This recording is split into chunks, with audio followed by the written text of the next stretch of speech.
Hey, financial besties. Hey, girl. How you doing? How you been? Say hey, girl, hey in the chat. Let me know you are here. Let me know where you're watching from. Happy Saturday evening to most of you on the East Coast in America. Mm. Happy Saturday evening to you. It is Sunday morning for me, 8 a.m. Sunday morning. I'm feeling good. Just had a good hot shower. Made me a hot cup of tea. Decided to go live with my financial besties to talk about, you know what it is, money. We're doing our summer wealth reset series for the month of June. We might go into July, depending on how many interesting topics pop up. But it just occurred to me that a lot of people think the 401k is a scam. And that tickles me. I've been seeing more and more comments like that lately. And a lot of it has to do with this really popular IPO that just hit the market Thursday, I believe. But that's not what this video is about. What this video is about is the reality that you might be losing money in your 401k simply because no one ever explained to you how the 401k account works. All you know is it's a retirement account. I'm supposed to put money in it blindly and have enough money to retire on in 20, 30 years. It's so much more than that. And I don't mean this in a negative way, but the comments that I'm seeing about the 401k is evidence of the ignorance and the lack of financial literacy about investing. Whether you're investing for retirement or just investing in the stock market in general. I saw one person say the 401k is just America propaganda, where all the rich people are setting up working class people to fail. And it's a way that the billionaires take more and more of our hard-earned money. That has some truth to it if you are ignorant to money, the market, and specifically any accounts that you personally may have. And for most Americans that work for an employer, the most common investment account you may have is the 401k. So if you have a 401k and you have not educated yourself on how the 401k works, it may feel like it's a scam. And it may feel like the wealthy people, the billionaires of America, are using it as propaganda to take your hard-earned money because you don't understand how it really works. So, the purpose of this video is to walk you through a few of the most common mistakes that I see people make with their 401k, or a few of the most common assumptions that I see people make about their 401k that leads them to losing a lot of money. That leads them to losing a lot of money, and they don't realize they're losing money. But by the time they notice it, it's already cost them thousands and thousands of dollars. and the losses have compounded over the years. And I think that's unfortunate. So, as part of our summer wealth reset, I want to make sure that you are informed, fully informed about how your 401k works. I want to make sure that you are informed about some of these common mistakes. And if you've made those mistakes, this is not to judge you for making those mistakes, it's to make sure that you are informed now so that you don't repeat those mistakes in the future, and possibly so you can learn and then pass on the knowledge that you now have so that you can help your children or your grandchildren avoid some of the mistakes that you may have made. All right. This video is part 2 of the Summer Wealth Reset series. This series is going to be a conversation specifically for women who are thinking about how to reestablish their financial stability, how to build that long-term wealth, and how to make smarter financial decisions without overcomplicating money. Without overcomplicating money. Part 1 of the series is linked in the video description. Oh, but before we get into part 2, let me say hello to anyone that may have joined me live. If you join me live, say hello in the live chat. Let me know where you're watching from in the world. And if you are a channel member, leave some money babies in the chat. Oh, and if you are new to me, hey girl, hey. My name is Malika. I am a stock market investor and a money coach. I was a single mom on welfare for almost 10 years, but I learned how to invest in the stock market. And once I learned how to invest, over time, I built a portfolio that allowed me to retire early at 47. I left the workforce by choice at 47. And now I live abroad on the passive income that's generated by my portfolio.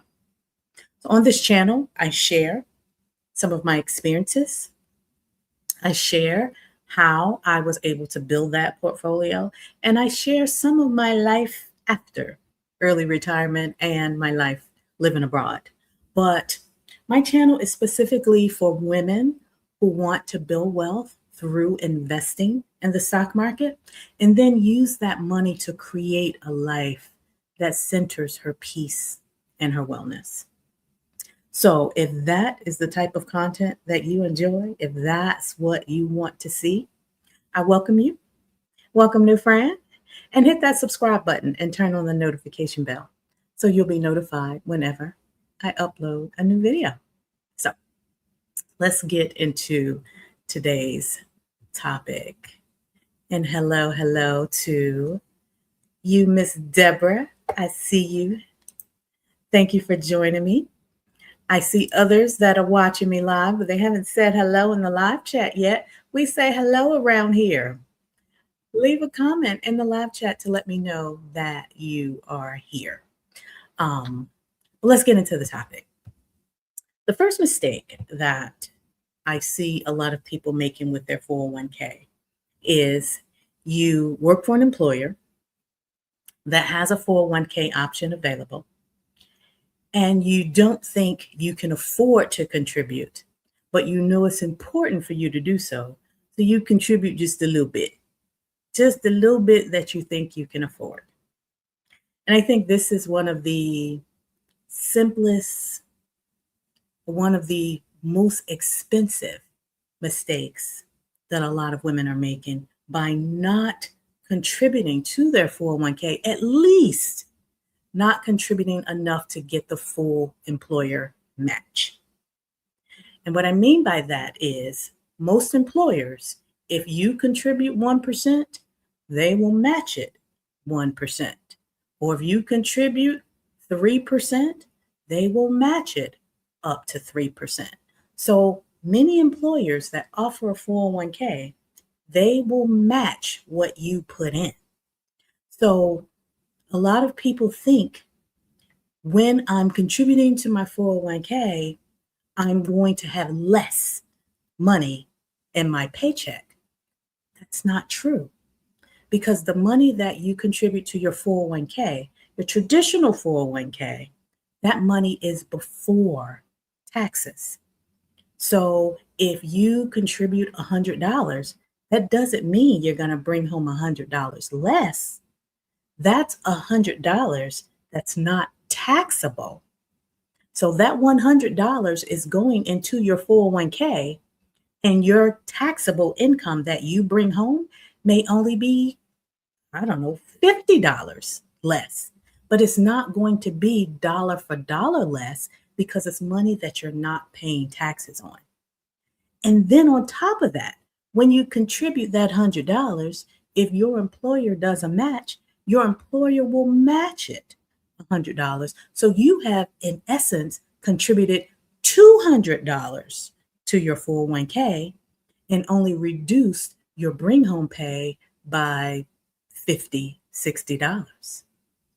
So losing that match, not contributing enough to get the match, and I don't mean maxing out your 401k and contributing enough to get the match. Those are two different numbers. I won't get into the details of that. But by not contributing enough to get the match, not only are you losing out on the tax benefits, but you're also losing out on the match. And for the first 1 to 3%, it's usually a 100% match. So that's a 100% return on your money immediately off the top. In the match that you will get from your employer, that's part of your total compensation package. So when you're hired to do a job and your employer say, I will pay you a salary of $60,000, $70,000, that is in addition to the benefits that you earn. And part of those benefits, part of that total compensation package, is the additional money that your employer will add to your 401k if you add some first. So don't give up on your total compensation package. Don't give up on the match, and don't give up on the lost tax benefits. If you don't contribute to your 401k at least enough to get the full employer match, you're missing out on 3 different ways that you could be building wealth.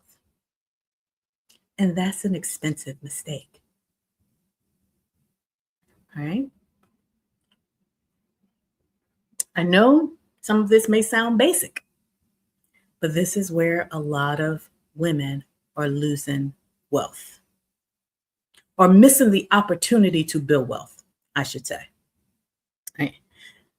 Mistake number 2 that I see often, and that I actually saw being discussed on social media this week. A lot of people are under financial pressure, so they are turning to their 401ks to either cash out or make withdrawals, and we'll talk about some of that later. And when they get their money out of their 401k, what they saw as their balance, let's say you think your balance is $200,000 because you've been contributing to the 401k over several years or decades, and your balance has reached a respectable amount. But you leave that employer, or you want to cash out because you need the money, because times are hard and you need the money right now. And you think, if I cash out, I'm going to have $200,000. But the check that you receive in the mail is nowhere near $200,000.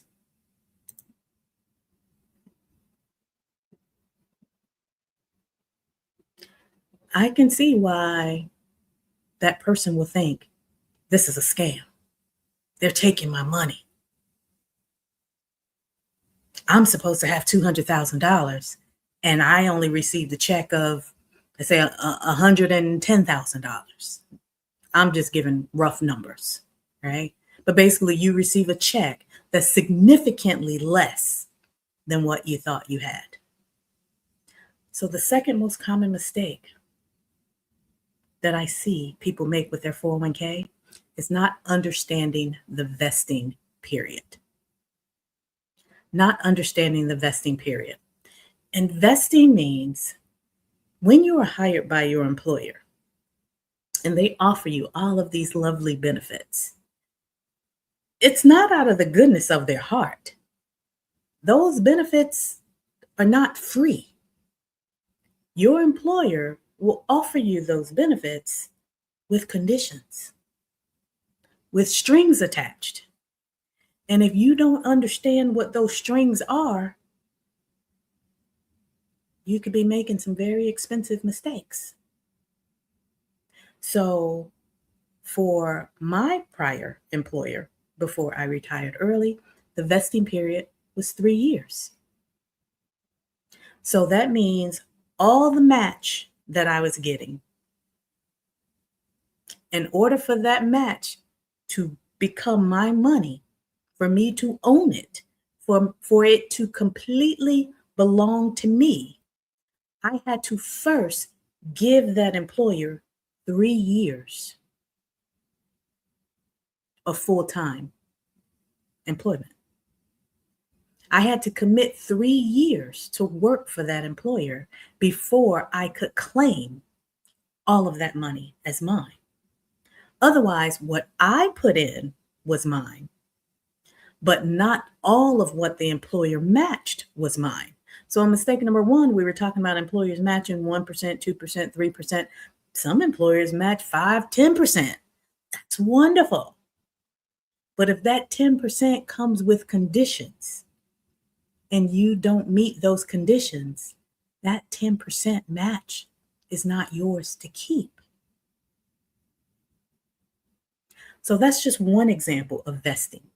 There are a lot of other examples in your employment agreement that you have to do this if your employer does this.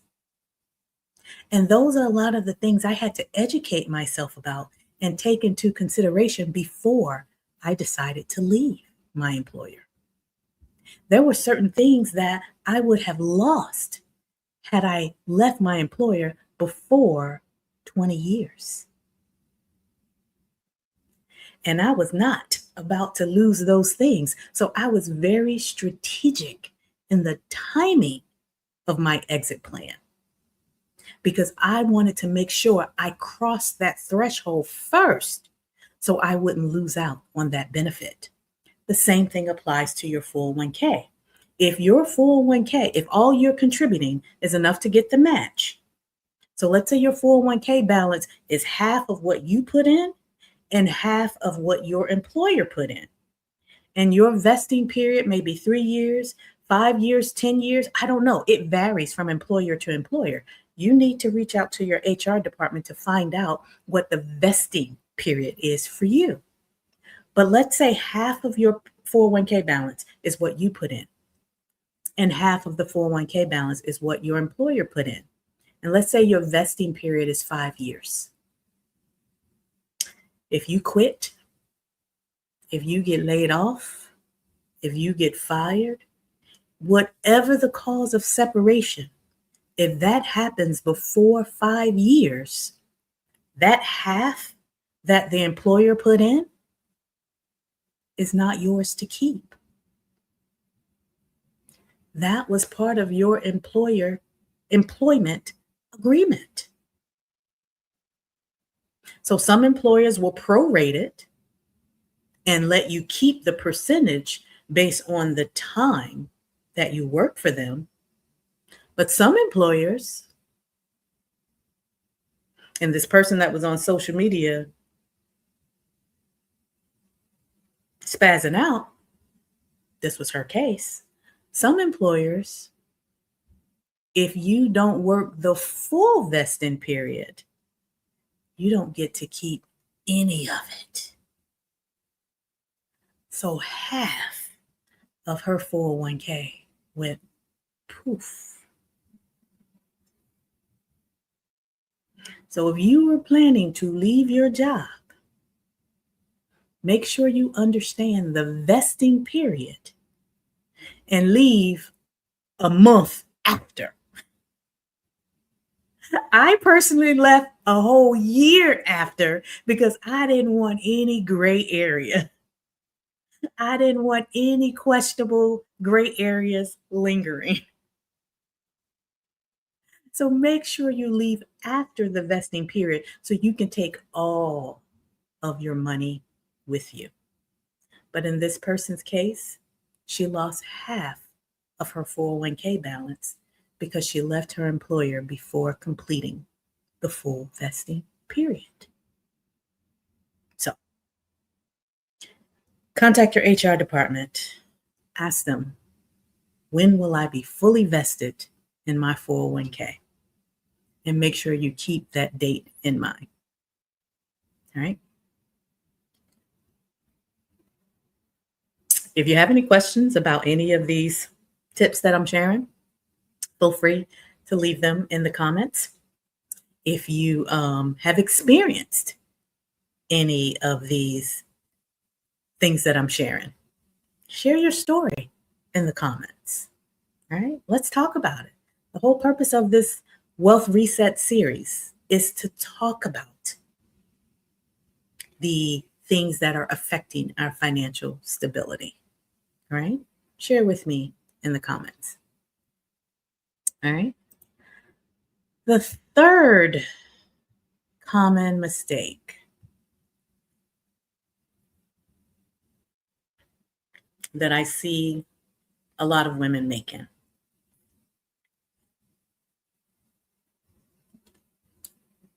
And again, this is no judgment. I just want to bring it to your attention, the impact of your decisions. All right. But the third common mistake I see people making is doing early withdrawals or taking out a loan against their 401k. And this is what I'm seeing more people doing right now, especially because inflation, the cost of everything is going up and wages are not rising with it. There are a lot of people that are really having to make some hard decisions with their finances in order to maintain their lifestyle. But people think, oh, this is my money that I have saved over the years. So I'm just going to borrow from myself and pay myself back. And they think that's a better option than, let's say, going to the bank and getting a private loan or using a credit card or whatever the other options are to gain access to money. But they think this is a better option because they're borrowing from themselves and they'll just pay themselves back later. And what they fail to realize is the value of time. They fail to realize the value of time because the real cost of borrowing from your 401k isn't just the withdrawal. It isn't just the withdrawal. I know it's convenient to give yourself access to easy money, to quick money, and it's your money, which for all intents and purposes, it is your money.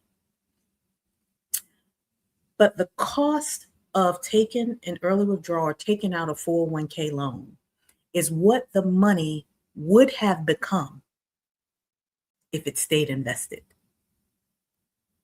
And it's not as simple. It's not a dollar for dollar comparison and I'll just pay myself back. You are losing out on a substantial amount of wealth. That's way more than any personal loan that you could have taken out from the bank. That's way more than any credit card charge. Even credit cards have a high interest rate. It's way more than what you would have paid charging it on a credit card. The cost of taking out a 401k loan is not the dollar value of the loan itself. The real cost is what the money could have become had it stayed invested in the stock market. And once you take it out, even when you pay yourself back, you can never get that lost opportunity back. So for example, $5,000. Let's say, I don't know, you're behind on your mortgage. You are just having difficulties making ends meet. You know, you're married, and one of you, your spouse got laid off. So you now have to cover all of the household bills until they can get back on their feet. And oh, I'm just going to borrow $5,000. It's only $5,000. And I will pay myself back as soon as we get over this hump. $5,000 invested in the stock market, earning the average, very modest, average 10% return. That $5,000 invested in the stock market, staying invested in the stock market, and earning that average 10% return, and then compounded over 30 years, is $87,000.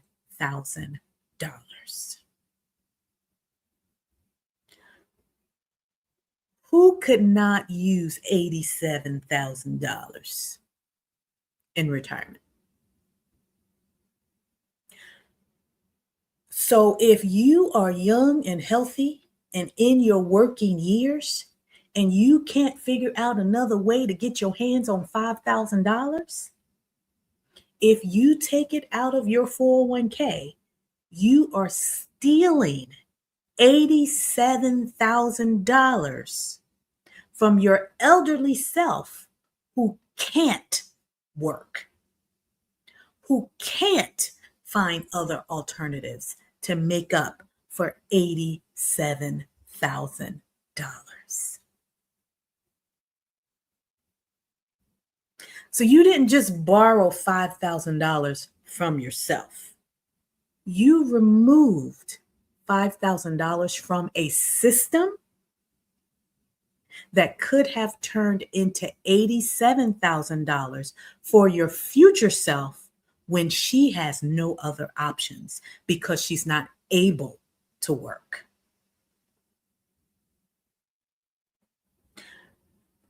Are you picking up what I'm putting down?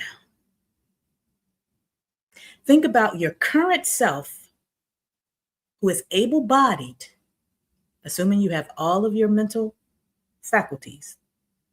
You can think critically, and you're strategic,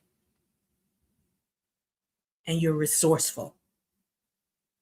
And then compare that to your 80-year-old self who is vulnerable, who is limited in capacity, and has very few options, that needs $87,000.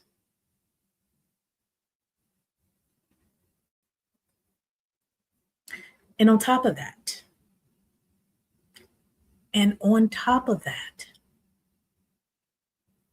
what a lot of people fail to realize, or they may realize it and just don't think about it because they're desperate when they're taking out loans against their 401k. If you separate from your employer before you pay back that loan in full, that outstanding balance is treated as a distribution. It's no longer considered a loan.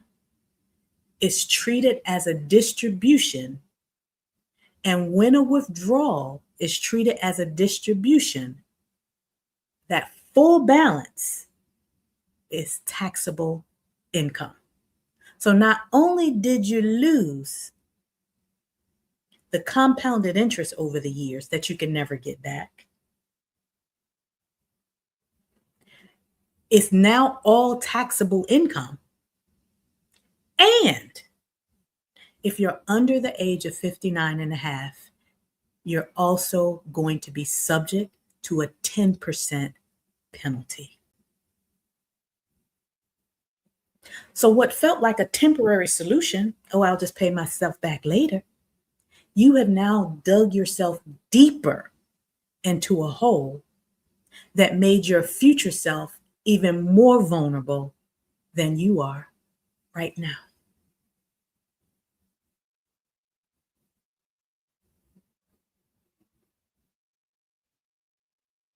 If you've taken out a 401k loan and you've already paid it back, congratulations. But before you take out another 401k loan, I want you to think about this conversation. Okay? The 401k should be your absolute last resort, unless you're retired, unless you're over the age of 59 and a half. Now, if you're over the age of 59 and a half, ball out. That's the whole purpose of this account. If you're over the age of 59 and a half, get your money. Use it. But if you're still working and you're not yet 59 and a half, you are making a very, very expensive mistake by taking out a loan against your 401k.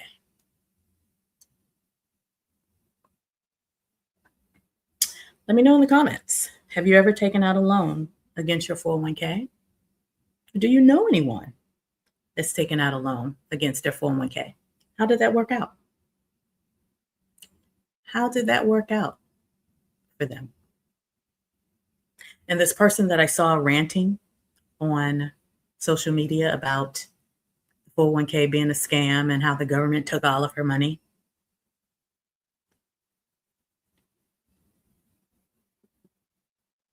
It's because she didn't understand her vesting period. She lost the matching that her employer gave her, right?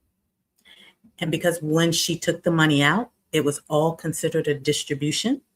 So it all became taxable income. And because she wasn't yet 59 and a half, she was subject to the 10% penalty. All of this is part of the 401k's policy. It's part of the constraints of a 401k. It's in writing.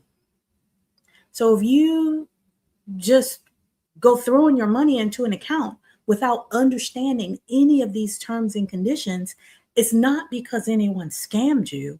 It's not because anyone took your money.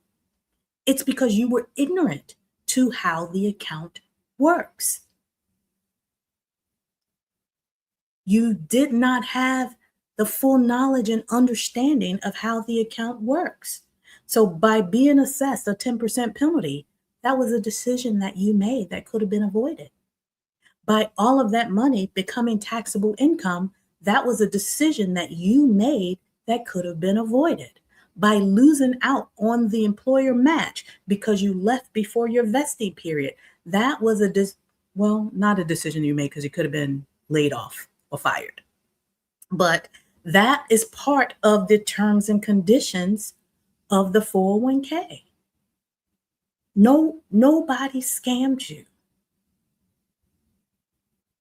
You made decisions due to lack of knowledge, lack of understanding, and there was an impact to those decisions. Now, had you been aware of these terms, I'm pretty sure at least 90% of you would have made a different decision. The other 10%, if you would have made the same decision, it was probably due to your circumstances out of desperation, and I get it. Sometimes you just have no choice and you're like, well, whatever. I'll pay the penalty. I'll pay the taxes. I'll worry about that later. I need money right now. I'm not talking to those people.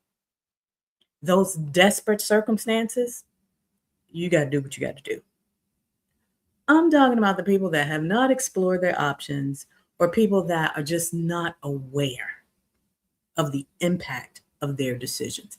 That's who I'm talking to. Right?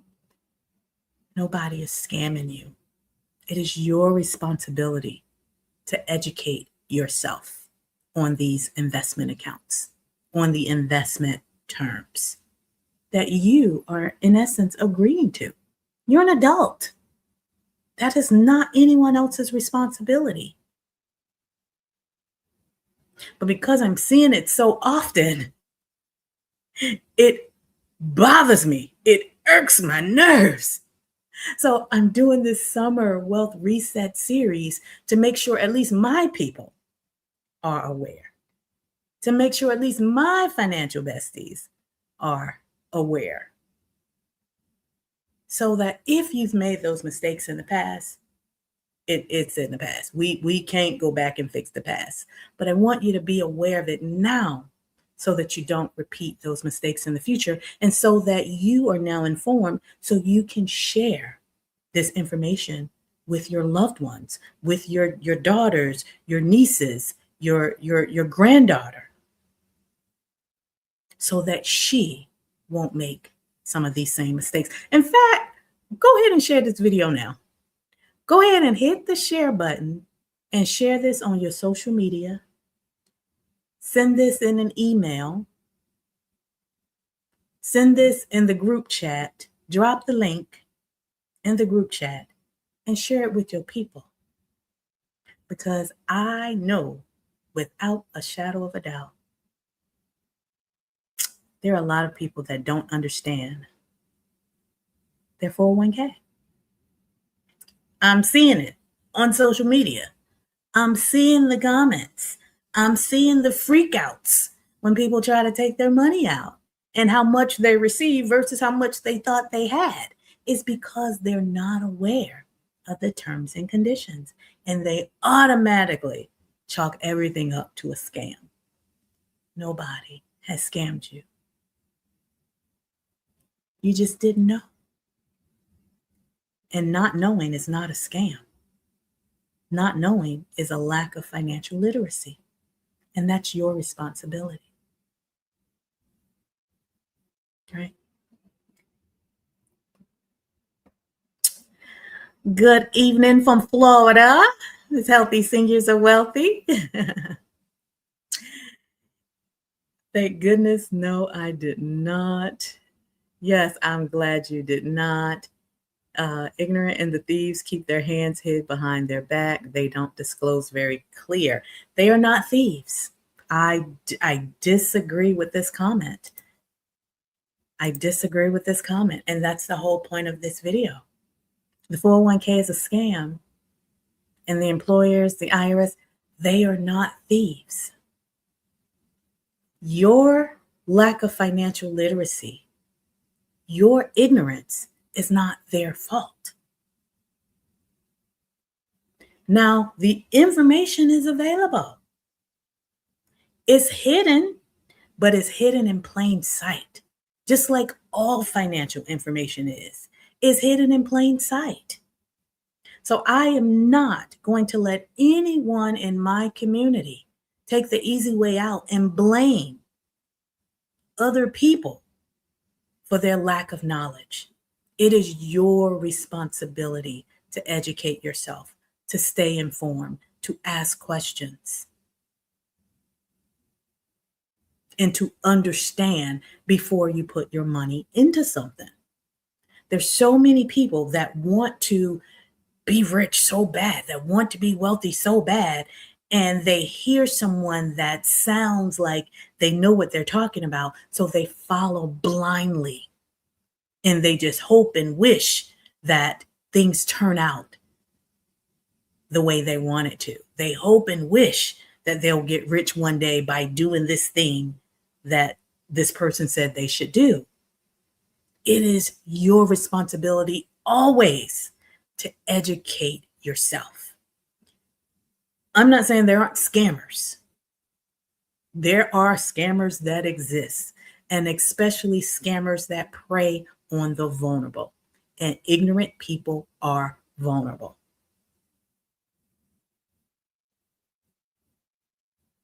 My challenge for everyone in my community is to no longer be ignorant, is to educate yourself on every financial account you have before you continue making these mistakes, or I prefer before you even put your money in it. Understand what you have. Understand the terms and conditions. Because when you have knowledge, they say knowledge is power. Knowledge alone is not power. When you have knowledge and you implement that knowledge, that's what makes it powerful. No one can steal anything from you. No one can scam you out of your money if you know what the terms and conditions are, if you know what the rules are, if you know how the account works. And I challenge everyone in my community to join me for this Summer Wealth Reset series, because I want you to be informed. I want you to be more knowledgeable and not give in to the excuses that they're thieves, that they're scammers, that they are taking advantage of you. Nobody can take advantage of you if you don't let them. All of this information that I'm sharing, I know about it because it's publicly available, because it was disclosed. A lot of people just didn't take the time to read it. A lot of people just didn't take the time to understand it. That doesn't mean it wasn't disclosed. A lot of people didn't take the time to ask any questions. They just blindly follow. I'm just going to put my money here because they said this is what I'm supposed to do and this is how I'm going to make a lot of money, and I just hope I'm going to make a lot of money. That's not how financial markets work. That's the easiest way. That's the easiest way to get scammed, by blindly following what someone says and not understanding what you're doing. So the information is available. There are no thieves. There's no one hiding anything from you. It is your responsibility to be informed before you put your money into something.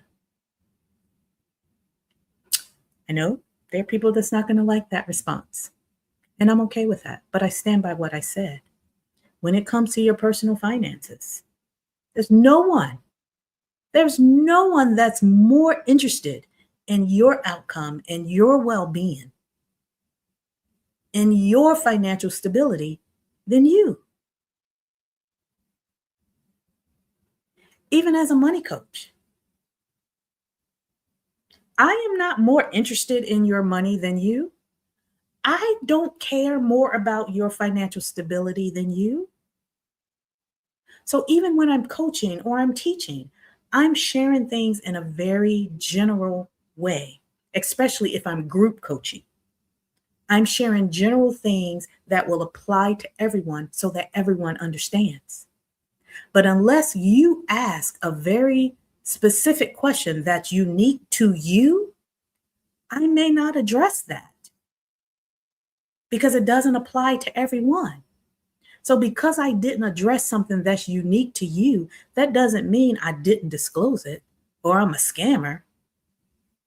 I don't know your situation. I don't know what your concerns are. But if you were to ask the question, then I could help you. But if you never ask the question, it may never occur to me to address it. So it's your responsibility to make sure that you're asking the questions that apply to you.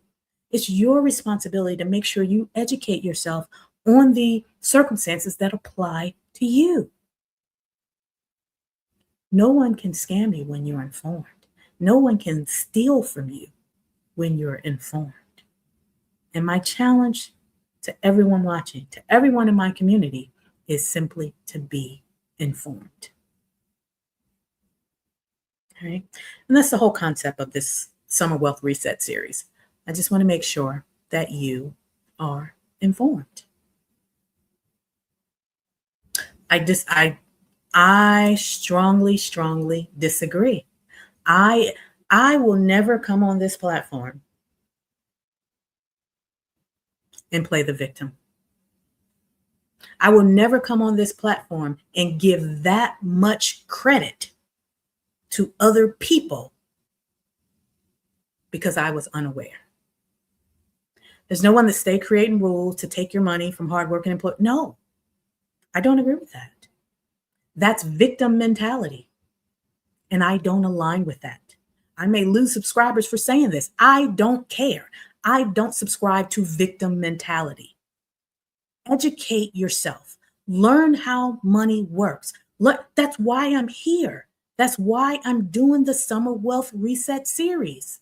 If you have questions, if you have concerns, ask them. Let me help you.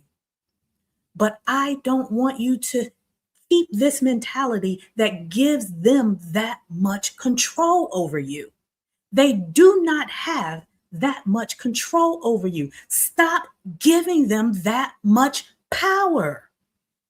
No one is taking money from you. Make the decision to say, I want to learn this. I want to understand how the system works, and I'm going to figure out how to make it work for me. And I don't say this from a position of privilege. I was on welfare for 10 years. I was in poverty. I was a single mom taking care of a child in the system, deep in the system, and I could have stayed in the system. But I decided that I want to learn how money works. I want to learn how financial systems work. And by learning how it works, that's when you release that victim mentality and you start making strategic decisions that then benefit you, benefit your family. And then as you continue to evolve, you can share your knowledge and your experience to benefit your community. And this is what I strive to do on this channel so my people won't have to keep making comments like this. I appreciate you, Healthy Seniors Are Wealthy. I'm glad you're here. I see that you're a channel member, and I thank you for that. I want to support you on your financial journey, but I do not align with this victim mentality. If they stay creating rules, guess what? Learn the new rules. If they stay making changes, guess what? Learn what the changes are.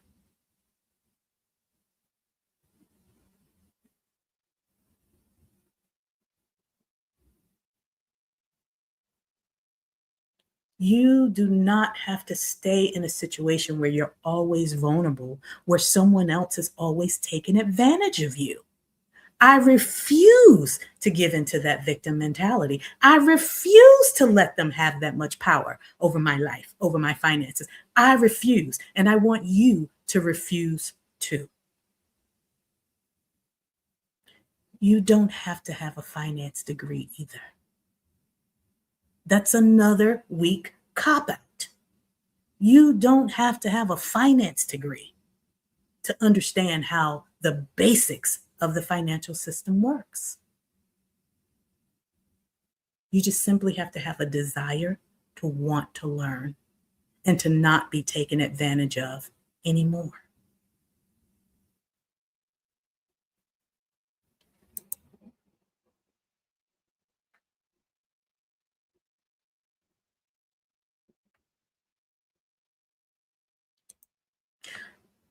I hope that you accept my comments in love and in with an intent to create change, with a heart to help my community, to support you personally. And I hope you don't take offense to anything I said, but I mean it. I mean it strongly. We are not victims. We are not victims. Our people have always been strong people. We have always been resilient people. We have always overcome the bullshit that they have tried to do to us, but they have failed each and every time. And I refuse to be a victim. I refuse to let them win. There were so many people that have done so many things before me that created the opportunities that I have now. So I refuse to be a victim now, to let them win, to say, oh, well, they just do this to us, they do that to us. Oh, well, bullshit. So I'm glad you're here with me. And I hope you take everything that I'm saying in love, because I want to support you. I want to help you. And I promise, if you have any questions, that's the whole purpose of this series. I will try to answer them while I'm live. And if it's something that will require a more detailed, thought out response, I may have to do a separate video. But the purpose of this series is to help my community to become more financially stable, to learn how to build wealth in their system, and to make better financial decisions without complicating money. You don't need a financial degree to build wealth. You don't.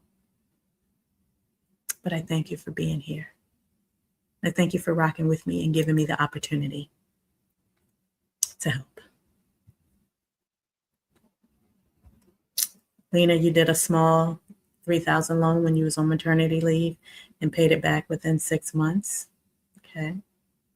Yes, it's extremely important to educate ourselves. Yes. I thought about a loan again 2 years ago when I was unemployed, but God told me not to, and I'm so glad I didn't. The account has grown so well now. I am so happy to hear that, Lena.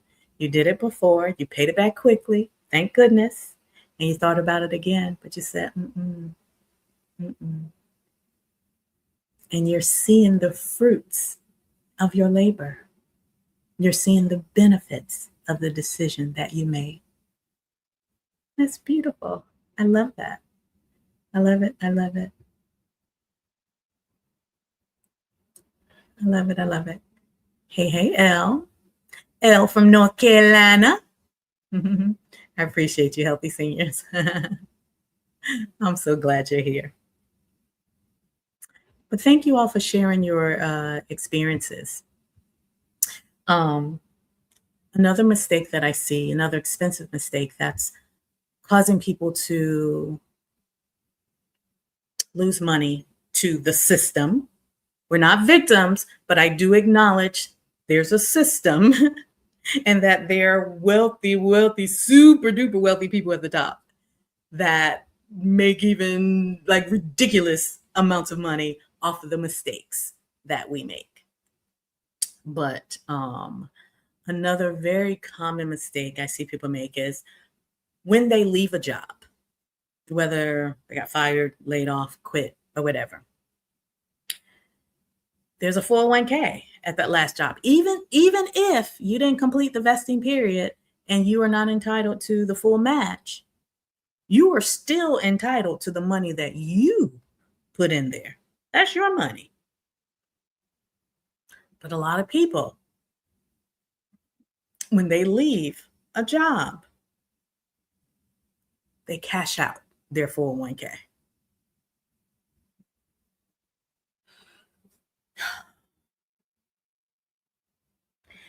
This one is probably the most common mistake I've seen.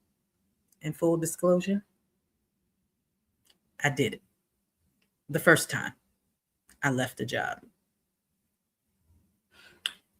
And I have to admit, I did it out of ignorance. I thought I have this money in the 401k. I'm leaving this job. I'm never going back. I want to take all of my money with me. I have this balance. I think I had a balance of like maybe $12,000. And the HR department didn't explain the options to me. They just asked, how did I want to receive it?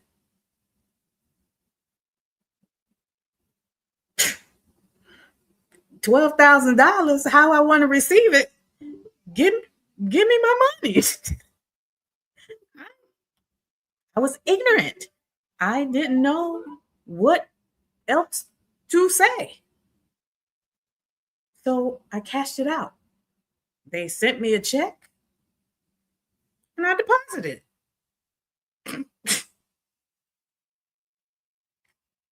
I mean, what else you gonna do with a 12,000 with a check that your old employer sent you? I deposited it in my checking account. And shit, I was like, I need this money. I was not thinking 401k retirement. I was not thinking the penalties. I was not thinking the taxes. I was not thinking about any of that. I just saw dollars. They said how I want it. I said, run me my money. They sent me a check and I cashed it. That's all I was thinking. Money, checking account. That's it.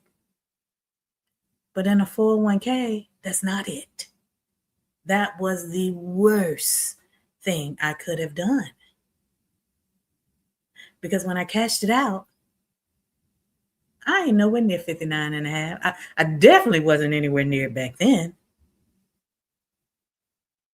I'm still nowhere near 59 and a half. When I cashed it out, all of that money became taxable. So I had to report it as taxable income. And I lost 10% off the top, off the rip, because I had to pay early withdrawal penalty. Right? When you leave an employer, whether you're laid off, fired, or quit, or retire early, like I did. When you leave an employer, you do not want to cash out your 401k. It triggers taxable income immediately. It defeats the whole purpose of long-term growth. And this is the most common mistake. And I use the term mistake loosely because it's due to ignorance. When I did it, it was ignorance. It was lack of financial literacy. It causes a huge financial setback. So all those years, I was putting in a little bit here, a little bit there, a little bit here, a little bit there, and it had grown to $12,000. That's a lot of money. That's not an amount to sneeze at or to say, oh, that's nothing. Had that $12,000 stayed invested, it would have been way more than $12,000 today. So by cashing out, I basically set myself back financially due to lack of information and lack of knowledge. In my mind, my ignorant mind, I thought it was a come up. I thought it was a windfall. Even if they took out the 10% penalty and the taxes, it was still a lump sum of money that I rarely saw at one time in my account. That's the ignorant mentality. That's the poor man's mentality. That's the I'm still in survival mode mentality. And that mentality caused a financial setback. We cannot build wealth, people, if we keep intentionally due to lack of knowledge, causing our own financial setbacks.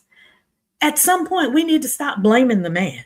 At some point, we need to stop blaming the system. At some point, we can't keep blaming other people when we created our own financial setback due to lack of financial literacy. Had I known then what I know now, would I have cashed out that 401k just because I left that employer? No, I would not have. Yeah, I needed the money. I'm not saying I wasn't able to use that. I think what was left after taxes and penalties, maybe $7,000 or something like that. I'm not saying I didn't need the money, but had I known then what I know now, I would have left it invested, and I instead would have done a rollover. I would not have cashed it out. I would have done a rollover. And when you have a 401k, I've also heard a lot of people say, I was watching a reel on Instagram or Facebook or something like that. Ooh, and it made me cringe. And this was a financial person, a financial influencer, suggesting that people roll over their 401k into a Roth IRA. And woo, that my whole body tensed up. You don't do that. Don't do that. That's just as bad as cashing out. Do not roll over your traditional 401k to a Roth IRA. Don't do it. Because if you do, the entire balance will be taxed. So if you have a 401k balance of $200,000 and you leave your employer and you think, oh, I'm going to do better now. In the past, I cashed out. I'm not going to cash out this time. I'm going to do better this time. And I'm going to roll it over into a Roth IRA because that's what the people on social media says. And I include myself in this little snarky comment I'm making, because some of these people on social media, they just barely one toenail in the door of financial literacy, and they haven't educated themselves enough either. If you roll over a traditional IRA, a traditional 401k into a Roth IRA, that entire balance will become taxed. That entire balance will become taxable income, because a 401k, traditional 401k, is pre-tax money, and a Roth IRA is after tax money. So when you roll over from a pre-tax account into an after-tax account, the IRS is going to get a red flag. It's going to trigger a tax event, and you're going to pay taxes on the entire balance before they allow you to put it in a Roth IRA. So don't do that either. You want to roll it over into an account that has the same tax treatment. So a traditional IRA, a traditional 401k rolls over into a traditional IRA.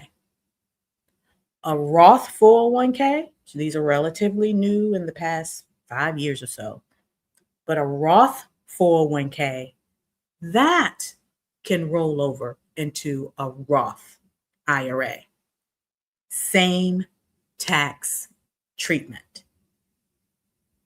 If you roll over from tax treatment A into an account that's tax treatment B, you're going to trigger a tax event.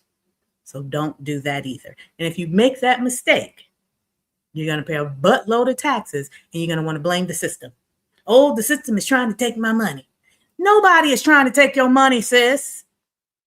You just made an ignorant decision because you didn't know any better. Those are the tax rules that are in place. Your lack of understanding does not make them a scam. Your lack of understanding does not make them a scam. No one took advantage of you. You made a decision that resulted in a tax bill. That simple. But the whole purpose of this video is to educate you, because now you know. And now you won't make that decision, because you know when you're rolling over money from account A, it needs to roll over into an account that treats taxes just like account A. Right? If you veer off the path and you want to put it into account B or account C, and account B and account C have different tax treatment, you're going to trigger a tax event. That is a decision that you make.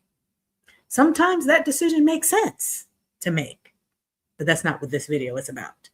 I'm talking about the mistake that people make due to lack of knowledge and understanding. And that is a very common mistake, either cashing out or rolling over into the wrong account type. And that costs a lot of money. That will cost you a lot of money. So please, please, please, please don't do that. Please don't do that. If you have done that, I'm so sorry. But share this video and share this information with your loved ones so they don't make the mistake. Because Uncle Sam don't care if you make that mistake. That's just more tax revenue they can collect from you. He don't care. But your future self does care, because that money that you've now paid to Uncle Sam is no longer compounding and growing in your account for 80-year-old you that's going to need that money. I saw somebody on Threads one day saying, what motivates you? Something like, what motivates you to stay on track financially? Or what motivates you to achieve your financial goals? And it was very simple for me. When I think about my money, how I manage my money, every decision I make with my money, educating myself about money, I think about 80-year-old Malika.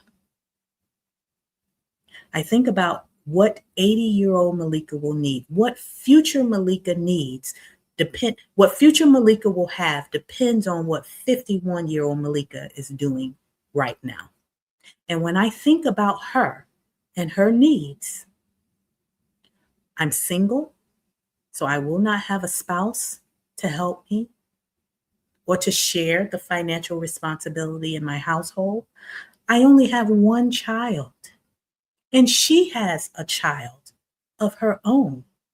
I don't want to be a burden to my only child. I have I was about to say no one, but I don't want to lie to you. I have very few people that I can depend on financially to bridge the gap for me. So when I think about my future self, she has no one but me. She has no one but me. And I'm not saying I don't have family. I don't have anybody that will help me in a pinch. I'm not saying that. I'm not saying, desperate times won't call for desperate measures. What I'm saying is, when I think about my future self, 80-year-old Malika, she's relying on me to take care of her. So it is my responsibility to do everything I can, everything in my power to make sure that she has what she needs. And am I willing to make sacrifices in my younger years when I have options, when I have my mobility, when I have my mental capacity, when I can be creative and think of so many different ways to make money? Am I willing to make sacrifices now for 80-year-old Malika, who will be limited in her options, who will be limited in her mobility, who will have fewer people to lean on Am I willing to be just a little uncomfortable now, or delay just a little bit of joy now, or I don't know, do things that just makes me a little bit unhappy now, whatever that may be, in order to make 80-year-old Malika more comfortable? Absolutely. Absolutely. Every single time, because she's worth it. Because she's worth it. There is no house, there's no car, there's no vacation, there's no yacht, there's no handbag, there's no shoes, there is no furniture, there is nothing that I need right now that's worth compromising the quality of life for 80-year-old Malika. That can't wait. There is nothing I want right now that's worth compromising the quality of life for 80-year-old Malika. That can't wait.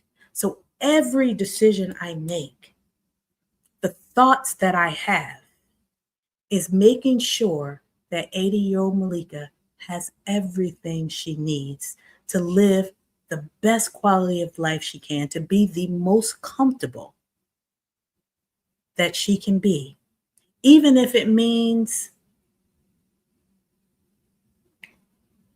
paying for 24-hour care in my home because I don't want to go to a nursing home, or because I don't want to be a burden to my only child that has to go to work, or that has to take care of her own kid, or has to take care of her own medical needs.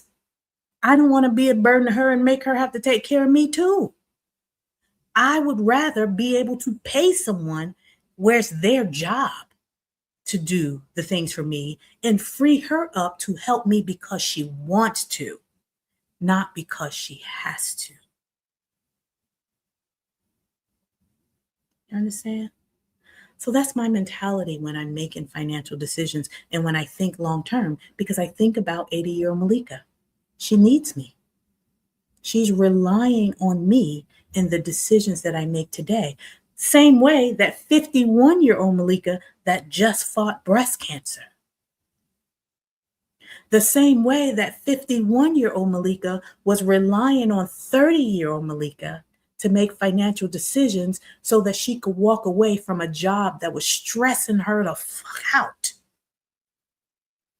I'm so grateful for the decisions that 30 and 40-year-old Malika made, because at 47, I could say, thank you, girl. I don't need to stay at this job anymore. I'm so grateful for 30 and 40-year-old Malika, because when I turned 50, I could say, thank you, girl. Because these lunatics has taken over my home country and is stressing me out every single day. I don't want to be here anymore. Because of the decisions that 30 and 40-year-old Malika made, at 50, I was able to make a decision that was in my best interest, that gave me a better quality of life. So now at 50, I am making decisions for 60 and 70-year-old Malika, so that she can continue to have a good quality of life without being a burden on other people. I know a lot of people struggle to think long term, and they say, oh, I can't think about the future. I need to worry about right now. Well, guess what? If you are only worried about right now, if you are only focused on right now, and you're making decisions right now that make the future even harder, if now is hard, when you're young, when you're mobile, when you're healthy, when you have your mental capacity, if now is hard, what you think life is going to be like in 20, 30 years when you have less mobility, when you don't have all of your mental capacity? Do you want life to be hard forever? There was a point in my life where I drew the sand and I said, this has got to be the worst my life can get. This is when I was deep in the hole in poverty. This has got to be the worst it will ever get. My life would never get any worse than this. So while it's already hard, I want to start making decisions now to deal with the discomfort so that I no longer have to deal with it later. I didn't want to prolong the discomfort just for immediate satisfaction, just for immediate relief today, so that I could still be struggling later. No, I would rather continue struggling now, knowing that I have made a decision that's going to get me out of this. I just need time. I would rather continue struggling now so that whatever strategic moves I'm making, this discomfort that I'm feeling right now is only temporary. Because I'm making different decisions and I'm making different moves that's going to get me out of this, but it's just going to take a little more time. That's what helped me to shift from poverty and struggle and thinking long term, dealing with the discomfort that was immediate so that I can prepare for relief later. The whole purpose of that long-term mindset, that long-term growth, is so that over time you have more runway. Over time, you have more wiggle room. You're not constantly pinching day to day to day, all the time, only thinking about today. I accepted that my life was trash. I accepted that I was struggling. I accepted that I was poor. I accepted that I was living in poverty, but I also decided I was not going to live in poverty forever. And once I started educating myself on how finance worked, on how the system worked, I did not have a finance degree. I made a decision to learn. And once I decided to move differently, I was already in poverty, so it couldn't get any worse. So I just accepted the poverty for a little bit longer so that when I did get relief, the relief would last. I would rather the poverty be temporary than to give myself immediate relief now, but the relief would only be temporary. And I will be constantly in the same cycle. What I'm saying, does that make sense? I had to start thinking long term, not just for today.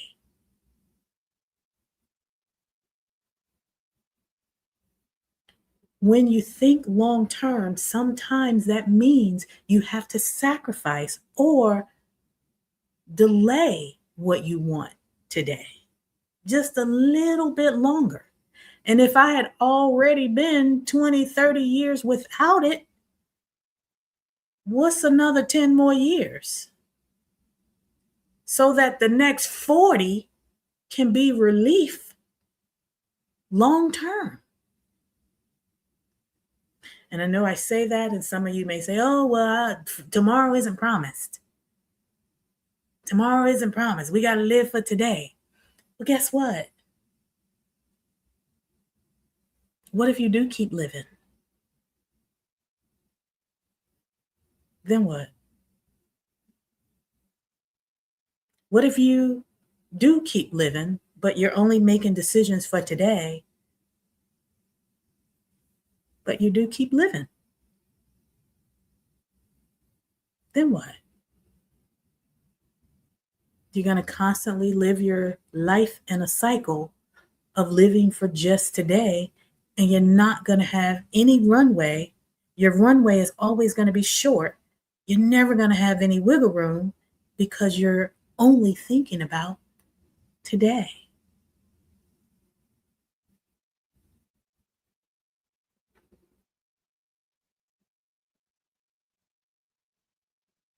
I challenge each and every one of you that are listening to me right now or watching the replay. I challenge you to pause and think about 60-year-old you, 70-year-old you, 80-year-old you, and what type of life you want her to have. I want you to visualize her. And I want you to be aware that she's relying on you, that she has no one but you to create that life for her.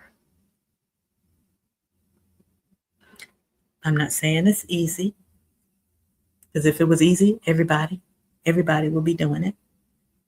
Everybody would have done it. Everybody would be wealthy.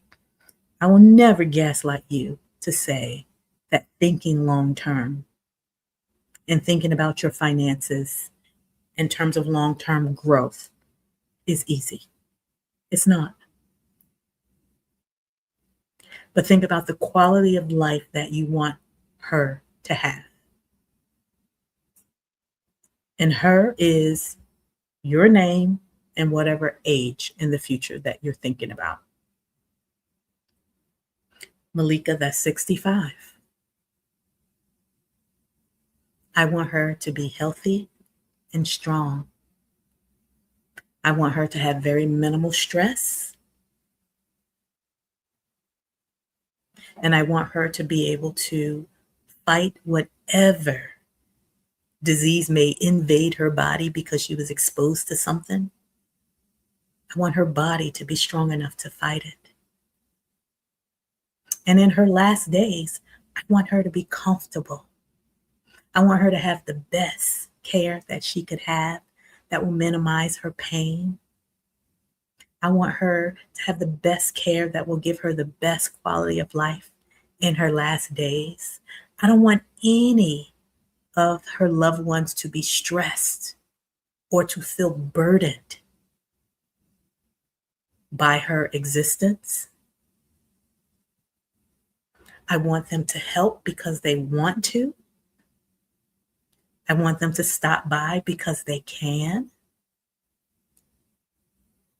And I want them to know that they have a team of experts that they can depend on when they're tired and burnt out from looking after me. I want them to know they have a team of experts that they can trust because they see the evidence of the quality of care that I'm getting in my last days.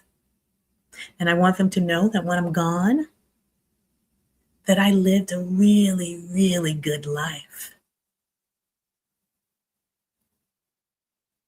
And to not be sad because I made decisions to take care of me. And I want them to be left with those good memories because of the decisions that I made.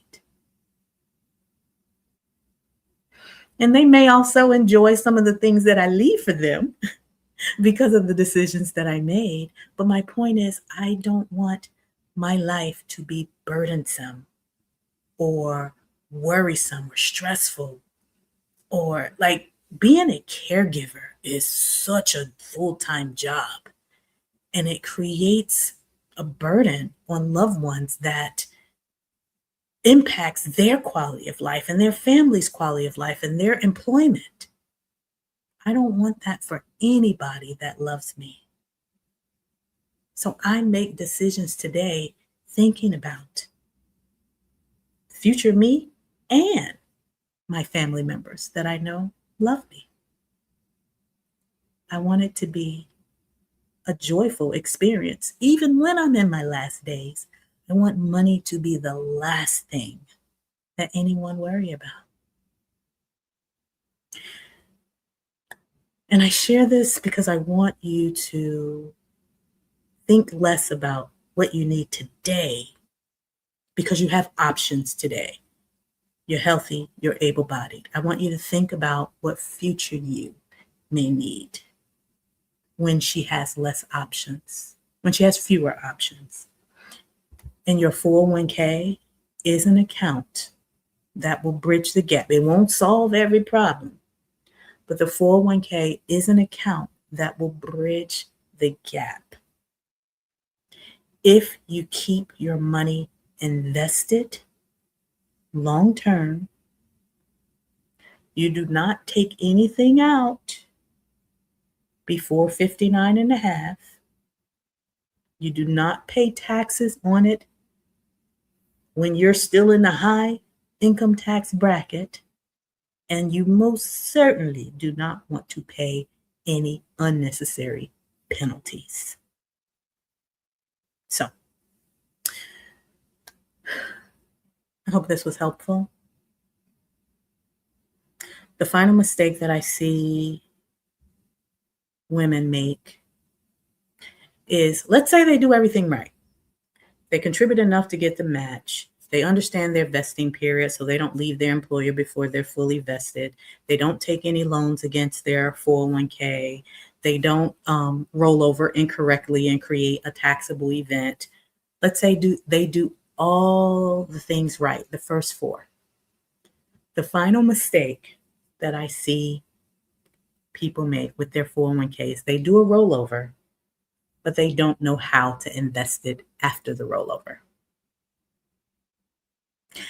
And this one is common, but people don't realize how much it's costing them because they think, I did it right. I did all the right things. I did what Malika said, or I did what the expert said. I rolled it over. I moved it to an IRA. I'm good.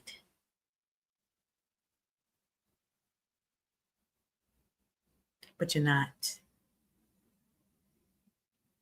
Because when you roll over from your company's 401k to your IRA, oftentimes, if your company has very specific funds that you were invested in, and those funds are not available in your rollover IRA, your employer rolled over cash. Your employer rolled over cash. And in your IRA, that money is sitting in cash.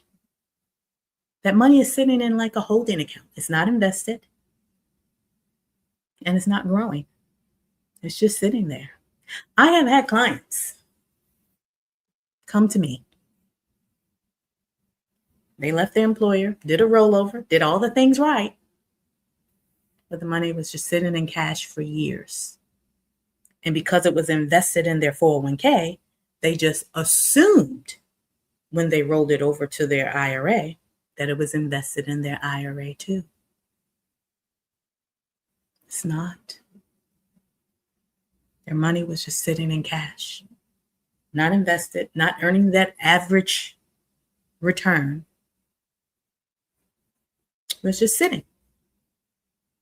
So that is another common mistake that's costing you thousands and thousands of dollars, especially if you have a large account that's just sitting in cash. It's just sitting there and it's not growing for you anymore. People assume that the rollover is the strategy. I see your comments. I'm going to talk to you in a minute. People assume that the rollover itself is the strategy. A rollover is simply transferring money from one account to another. That's it. That's all a rollover is. A rollover is not the strategy. The strategy, if you want your money to continue growing, is what you do, depends on what you do after the rollover. So you can technically do everything right and still end up with money that's not growing your wealth.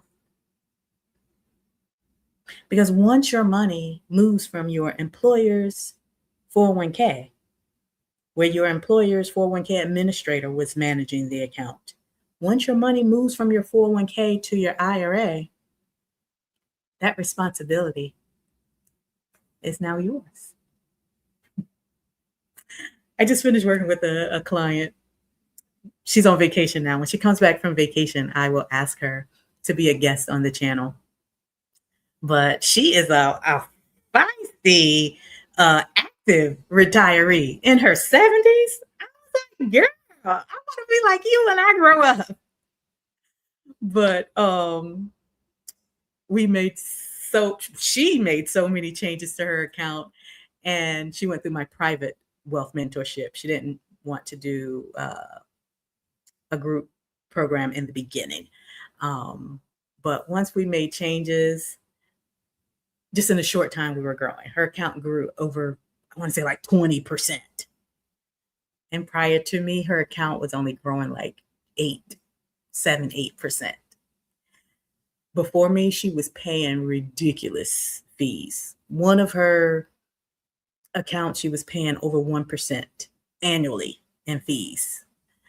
Once we got done working together, she was paying 0.04 in fees. Went from 1.08 to 0.04 in fees. Not even a tenth of a percent, 0.04 in fees. John, we were done and we looked at her before and after. She was like, I'm so proud of myself. You should be proud of yourself. But the reason why I bring this up is because she has substantial wealth. And for her entire life, her wealth had been in an account that someone else had managed for her. She said, I want to manage my own money. But she knew she needed to learn how first. So once everything was rolled over into an account that she was now responsible for, it stirred up some feelings that I had to coach her through, that we had to work through. So while I don't give financial advice, I didn't tell her what to invest in. I educated her on the process. I explained her options, the pros and cons. She learned, but the real coaching came into the implementation, the actual rollover, what you do after the rollover. We had to spend a lot of time working through that. So if you are rolling over a 401k to an IRA, what you do after the rollover is complete, the responsibility shifts all to you. And if you don't know how to invest that money, it'll just sit in cash and you're not building wealth. That is a huge opportunity that you're missing out on simply because you don't know how. And that goes back to our conversation earlier. The lack of financial literacy is one of the problems, not the only problem, is one of the problems that limits our ability to build wealth. Because once you roll it over, you have to allocate it. You got to understand your risk tolerance. You have to understand your asset allocation. You got to understand how to research investments. You have to understand how to analyze and assess whether an investment is good or not. And then you have to actually invest it. And most people never do that because no one ever taught them how. So years and years go by. The account exists. You took the first step. So kudos to you. I'm not going to take that away from you. The account exists. But now your money is just sitting in cash for years. For years. And this is where I want to pause and just zoom out for a second. Because the point of all of this, the point of everything I'm saying,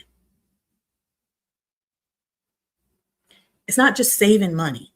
It's not just making money and then having money to save. It's understanding the financial systems that grow your money. Most of us know how to work a job, how to give our labor. in exchange for money. But that's where the knowledge about money usually ends. Most of us don't understand the systems on how to grow the money. So saving money is good, don't get me wrong, but that's not going to build wealth. You have to invest it. Understand the terms and conditions of the accounts you have. Understand how money compounds so that it does the work for you. And when your money starts compounding, when your money gains traction, it takes a little bit in the account before you see the traction taking hold. When that money gains traction and starts compounding, your money will make more money than you could make by working 40 hours at a 9 to 5. And that difference is simply understanding how the financial systems work. And that's part of why I'm doing this Summer Wealth Reset series, to help you understand how the financial systems work. Many of you are on the right track in general. You know how to make the money. You know how to save the money. But there are still a lot of small gaps in your understanding that's limiting your wealth and your long-term results. Right? So I hope this video will help you plug in some of the 401k gaps, at least, as you continue your wealth journey. And we'll continue having these conversations in the Summer Wealth Reset series.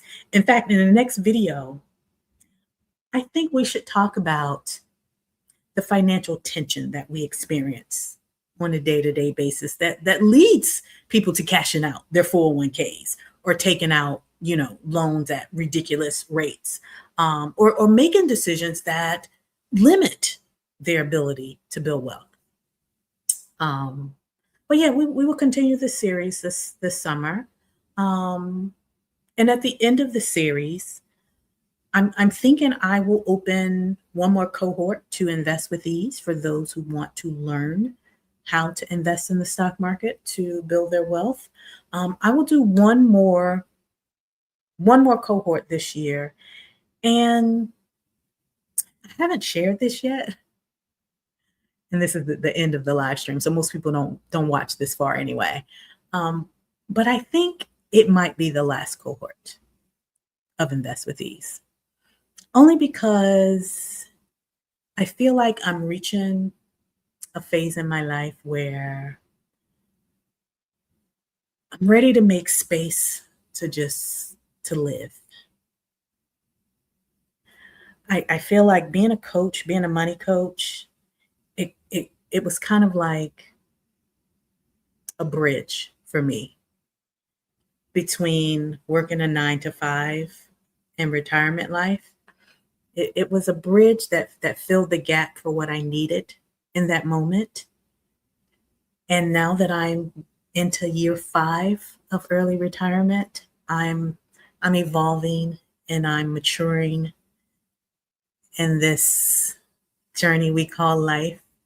And I no longer need that bridge anymore. So I haven't made the final decision yet. I do not made the decision I will only do one more cohort this year, but it might be the last cohort. I said I will make the final decision by the end of this year if I will do group coaching anymore, if I will do Invest with Ease anymore.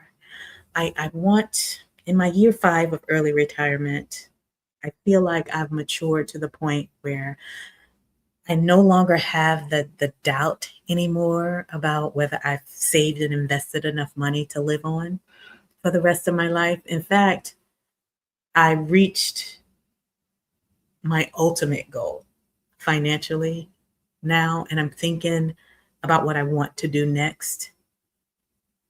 And I want to be an angel investor. I want to invest in some early startups. I want to do some things now that will require my time to educate myself on the same way I'm telling you all, educate yourself before you go putting your money into things.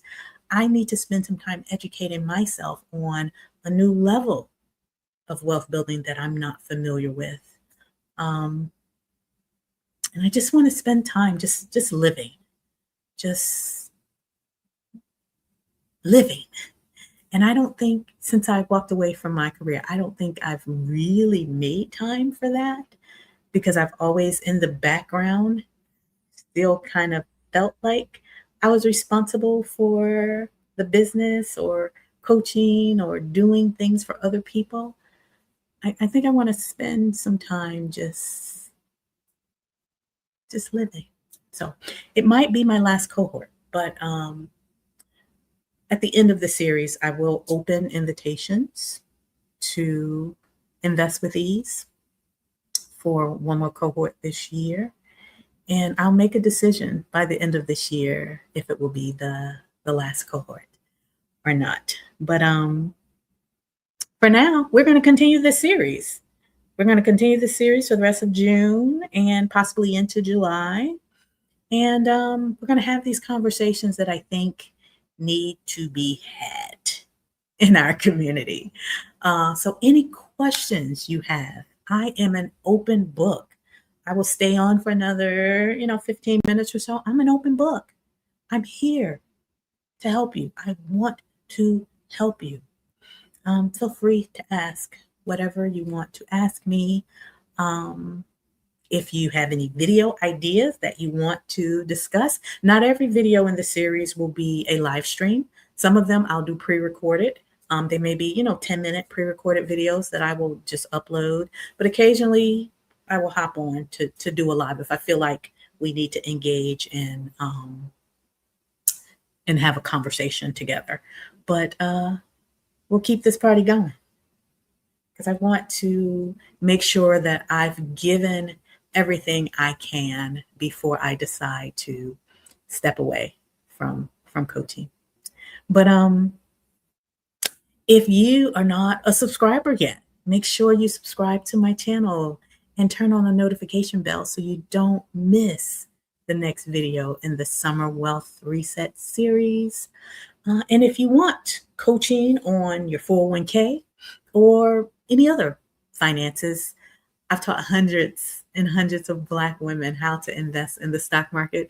It is one of my greatest accomplishments in life.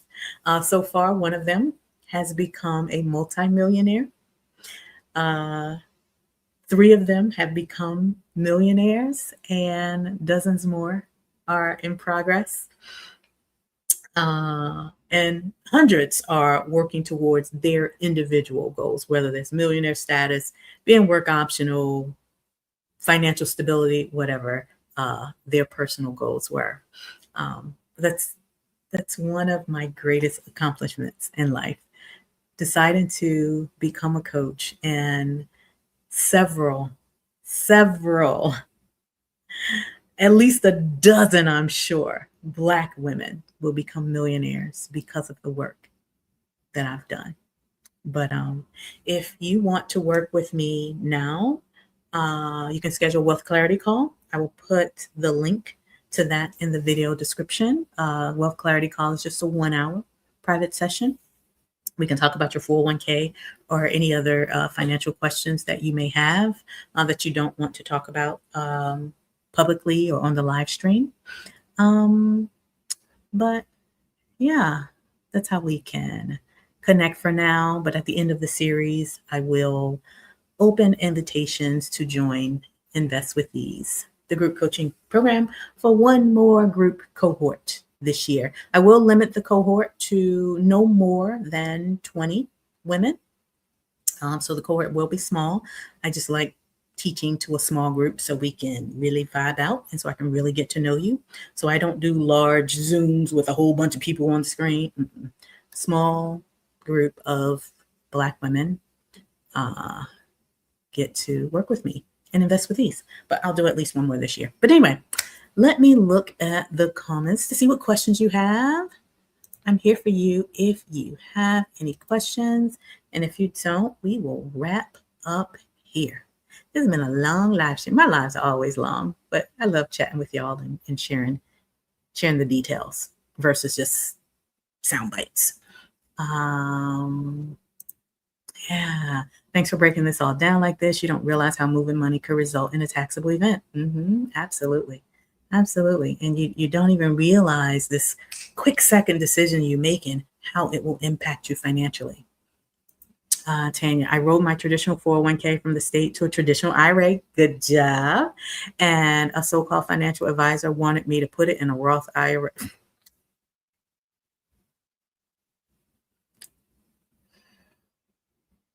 I'm pretty sure that financial advisor also was going to tell you to invest in something that was going to give him or her a kickback too, if they told you to roll over everything into a Roth IRA. Now, full disclosure, rolling over from a traditional IRA to a Roth IRA is not always a bad thing, but you have to do it with a strategy and with a tax plan, because you will take a tax hit. But some people do roll over their traditional IRA to a Roth IRA. It's called a Roth conversion, and that's because it's a tax strategy to make sure that your wealth will continue to grow tax-free. But there's certain things you have to align to make sure you're doing it in such a way to minimize your taxes when you do that Roth conversion. All right. So there are things that go into it. It's not as simple as I want to roll over this account to this account. There's a strategy behind it, and there's a method that I would strongly recommend you talk to a tax expert before you do a Roth conversion. Grandma passed away. Oh, I'm sorry. Sorry to hear that, Lena. My grandma passed away at 99. Wow, she lived a long and beautiful life. And assuming I carry that gene, I have a long life ahead of me, and I need to make sure I can fund my 99 plus years of life. I know, right? And not only fund it, you want to make sure that you have enough to live a quality of life, not just the bare minimum. Just the bare minimum. And you want to give your loved ones that's helping to make decisions for you, you want to give them options, not just one option because this is all you can afford. You know what I mean? I want my family to be able to have options when they're deciding what to do for me. You know, I'm married with kids, but I am breaking out of the superwoman complex to be more self-compassionate. Finally, this year. Good for you. Good for you. Yes, you don't have to stay in poverty. Oh, I'm glad you think it was helpful. So good. So good to see your comments. It's just you, and you have no immediate family on this earth. Oh, I'm sorry to hear that, Tanya. Sorry to hear that. Lena said she was a caregiver for her mom for a year, and it swallowed me whole. That was 18 months ago, and I learned so much, but it also broke me down. See? I have heard so many people say that. Like, being a caregiver, it's a full-time job. And I use the word burden intentionally. I know it's emotionally triggering. And I know we don't want to think about our loved ones as a burden. But let's be honest and call it what it is. If something is swallowing you whole and breaking you down, that's a burden. That's a burden. And if there's anything that you could do now to relieve that burden, especially if you only have one child, and even if you have 5 children, there is nothing that says just because you got 5 children, all 5 of your children are going to take care of you. Your children should not be your retirement strategy anyway. But especially if you know you only have one, or you don't have that many family members that can tag team to take care of you, you don't want to be a burden to that one. Look at my little stinkaboo, my little stinker back there. That's what he was. That's what he was a baby. It's so sweet. That's my favorite picture of him. But you don't want to be a burden to that one. You don't want to be broken down like Miss Lena is describing. And I'm sure she did it out of love and out of dedication and honor. And I'm sure most of the time she did it with joy because that was her mother, especially if her mother was a good mother. But it still broke her down. Money can relieve a lot of things. You can hire help. It's still a responsibility, your responsibility, because that's your loved one. But if you can afford to hire quality help, imagine the relief you will have because of the financial decisions that your elder loved one made to make it easier on you. And I think about that.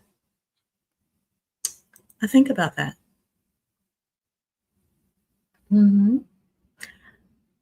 Tanya said she was a caregiver too. She was one for 16 years and had to quit her job the last 5 years of her mother's life. Yeah. I'm so sorry to hear that, Tanya. At first, my money was just sitting there until I realized I had to invest it. I'm glad I caught it 2 months after I did the rollover. So it only sat for 2 months. Good. I'm glad you caught it too. What made you catch it, Tanya? Oh, Lena, I watched all your client interviews and their wealth of information. Yeah. So anyone that's interested, any client I reviewed on my channel, they are under a playlist called Client Wins. They're under a playlist on my channel called Client Wins. Oh, you want to join them? Oh, awesome. Okay. I will open an invitation at the end of the Summer Wealth series. I will open an invitation. Will you still do private clients? I only do a handful of private clients a year. Like this year, I've only had 5 private clients. And that is because coaching privately in the private wealth program that I have, it's long term. So we either work together for 3 months or 6 months. And it's a long-term relationship, and I pour so much into my clients when I coach them privately, and it takes a lot out of me. So I don't take on that many private clients per year. This year I only did 5. Next year I may do even less than that. And I just wrapped up a private client just last week, and I don't think I'll take on any more this year. No more private clients this year. Next year, I don't know, but even if I did, it wouldn't be a lot. It'll be less than 5 for sure. But the clarity calls, those one-on-one clarity calls, it's just an hour. Yeah, I will continue doing those. But private wealth mentorship, our long-term relationship, it'll be very limited. They're already limited, but it'll be limited even more. Mm-hmm. I love it. Elle, you have seen I would say my journey from welfare to where I am now, with welfare being 0 and where I am now at 10. Elle, you have seen my journey from step 5. You have seen my journey from step 5 to now. So you have followed me for almost half of my adult life. So you understand how my mind works and the decisions that I make and the decisions that I have made to get me to where I am now. So I'm sure you can understand why my mind is shifting again for this next level that I'm ready to ascend to. Yes, a OG fabulous financial reader. And OG, I love my OGs. Yes. Have you recorded a video on when you know it's time to retire? I don't think I have. Good topic. Let me star this and I will add it to my future video list. Thank you for the idea. Girl, I am one of seven that my mom said was her retirement plan. And I was the one that stepped up. I hired help halfway through after getting her financials in better order. And I know she is so grateful for you.